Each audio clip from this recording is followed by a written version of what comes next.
Jules is a new movie that came out this week. When I'm recording this, I'm recording this on the 12th of August.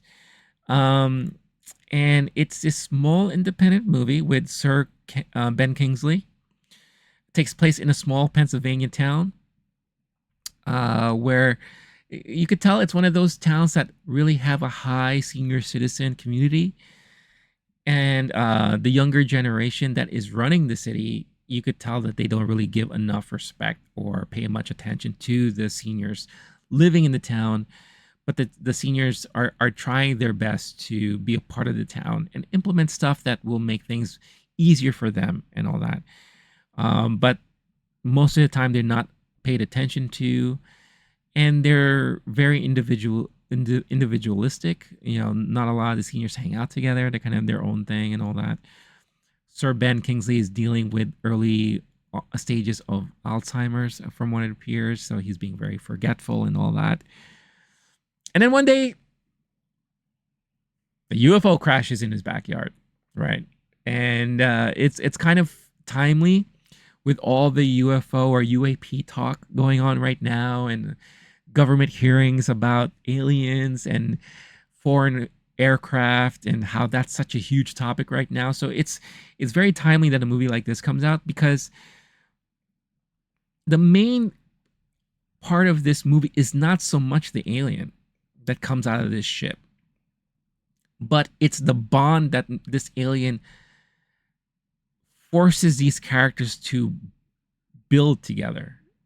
It's like the alien is the MacGuffin here, where it allows the character that Ben Kingsley plays, and then Jane Curtin, who's also in this movie, and I forget the other actress's name, but it forces them to bond together as a community and finally have that voice that they've been missing this whole time.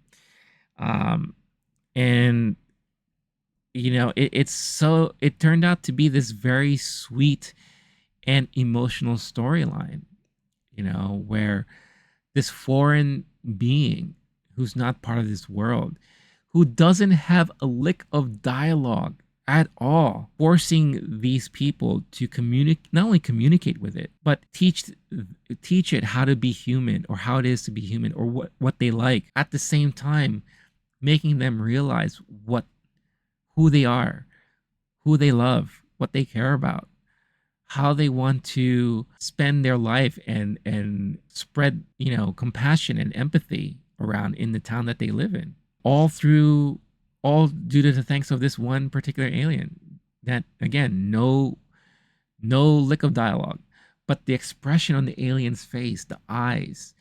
The common theme was that, I don't know if you understand me, but your eyes are so understanding. Like, you hear me, you listen to me, and you're paying attention. And this is something that all three main characters were missing. And it kind of tells a telling story of what is also going on in society today, and for a while, where the senior community is often forgotten and not paid attention to and overlooked. You see that in their weekly town meeting, where one of them proposes a program where they want to meet and pair young people with older people, so that the older people can pass on their knowledge to the younger folk, the younger generation, because the younger generation, they don't show that interest and all that. Ben Kingsley's character, all he cares about is the motto of the town, where he has this running thing where it's like, I don't like that fact that we call it's a place to call home, because it confuses people in thinking that you're going to call home from a telephone from here. It should be a place we refer to as home. It's the play on wording is so funny there. It's so interesting. But yeah, it ended up being this very, very sweet movie, and it's an independent film, and I'm a huge supporter of indie films. And a film like this will not get attention usually in the theaters. It's always going to be overlooked, because it's also not like one of your grand scale Hollywood type of productions, right? You don't go to a movie like this looking for the special effects, looking for like kind of like big bombastic storylines. I mean, this is a heartwarming, charming type of movie and story that really gets you in the feels, and it touched. It was very touching, and it again, I was not expecting it, and I was lucky enough to watch it in a screening at MoMI, Museum of Moving Image. Turtletaub. I don't know why it just felt weird coming out of my mouth. He had a chance to be there, and he talked about the movie and all that, and a lot of the things that I'm kind of putting out there, he said exactly the same thing. The thing that attracted to him about this movie is that, again, it's giving a voice to those who didn't have one before. And unfortunately, that is the senior community in most places that you go to. And because of this one being, it allowed them to finally get that. It allowed them to be heard, whether it's from this alien or people around them. And it left long-lasting bond and friendship amongst the three characters here that bonded over this event. Which I thought was extremely, extremely sweet and all that. And there was this one thing where it got dark, like really quick, where the lady who wanted to build that program, met up with a young person. The person, unfortunately, was not interested in learning from her and was interested in just robbing her. And when she found out, he attempted to kill her. And the alien, because of the bond that they have, saw it and felt it happening. And then, through his own telekinesis, exploded the dude's head, which led to this very comical moment where she's being interrogated by the police. And it's like, so you're saying that all of a sudden his head just exploded? And she's just there like in shock, like, yeah. And there was like no rhyme or reason why it happened. And then she realized, oh my God, the alien who they named Jules because it felt right to give him a name saved her. And again, that's what created more of a bond and more of a, again, it made her realize, and I'm sure a lot of people will see this, that if it wasn't for that person, I would have been dead. And honestly, probably no one would have ever known. So it's like a second chance at being able to do something for themselves and live life.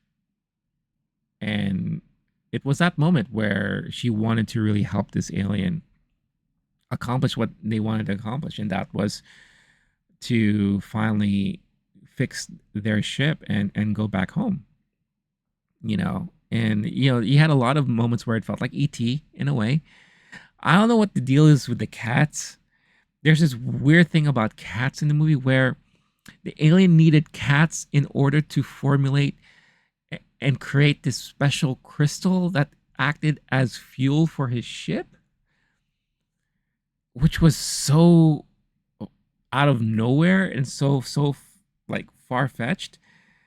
And even when someone asked Marc about it, he's like, I don't know. That's how the writer wrote it. And I didn't even bother asking about it. It was just so bizarre and weird. And it just felt like it fit. And that was it. And not saying that they had to kill the cats. Oh, it's funny. It kind of feels like Alf. You know how Alf had this thing about cats, but Alf wanted to eat the cats, right?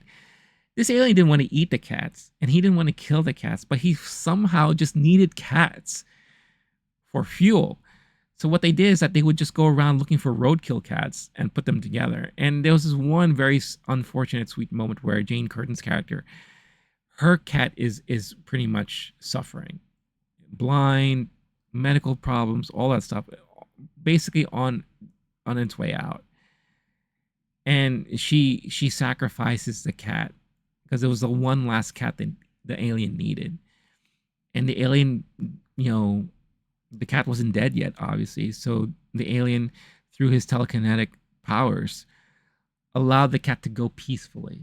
And that was like a very sweet moment, albeit a bizarre one. But yeah, that was like a really, really interesting moment there. But yeah, it was just a very, very sweet story. And at the end, Ben Kingsley's character, we could see fast forward.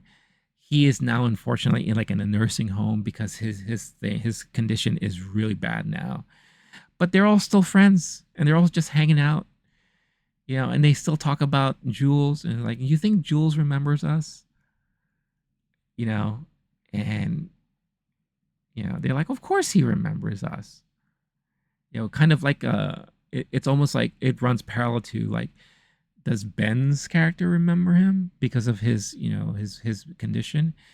And I love that there's a moment at the end where Ben is just sitting there, and then you just see a flash of light and you hear sound in the window, and of course oh, Jules is back, and Ben looks out the window and he has this giant smile on his face, and that's how the movie ends, and it's so sweet, very touching.